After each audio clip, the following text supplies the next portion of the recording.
ঘন জঙ্গলে ঘেরা পাহাড়, তাতে ছুঁয়েছে মেঘ।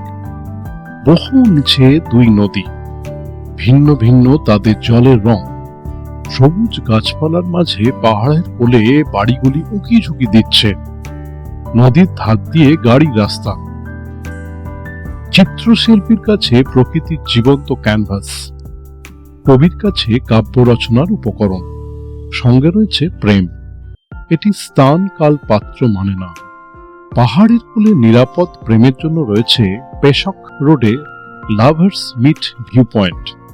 কয়েক হাজার ফুট উচ্চতায় এই জায়গায় এক অনন্য প্রকৃতির স্বাদ মিলবে। পাহাড়ের মাঝে বাংলার তিস্তা ও সিকিমের রঙ্গিত নদী মিলেছে। দুই নদীর অপূরব মিলন দেখা আলাদাই এক অনুভূতি।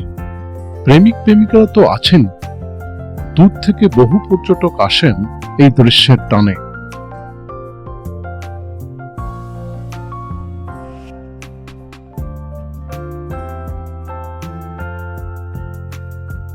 লামাহাটা থেকে লোলেগাঁও যাওয়ার পথে দাঁড়িয়েছিলাম এই ভিউ পয়েন্টে। উঁচু থেকে প্রকৃতির অপরূপ দৃশ্যে চোখ ধাঁধিয়ে গিয়েছিল।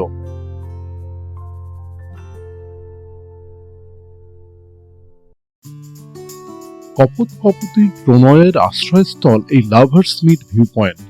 প্রকৃতির নজর কাড়া সৌন্দর্যে প্রেম জাগবেই। মনে আসবে গান, কবিতা। দুই নদীর মিলন এবং সুন্দর ল্যান্ডস্কেপে মন ছুঁয়ে যায়।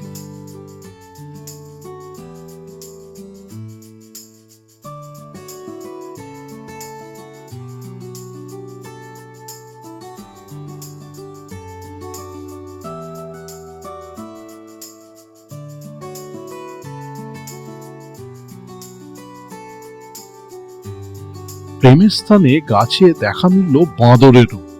এ যেন বাড়তি পাওনা। অফবিট উত্তরবঙ্গের এই রোমান্টিক জায়গার রূপসী প্রকৃতি মন জয় করবে, একথা বলার অপেক্ষা রাখে না।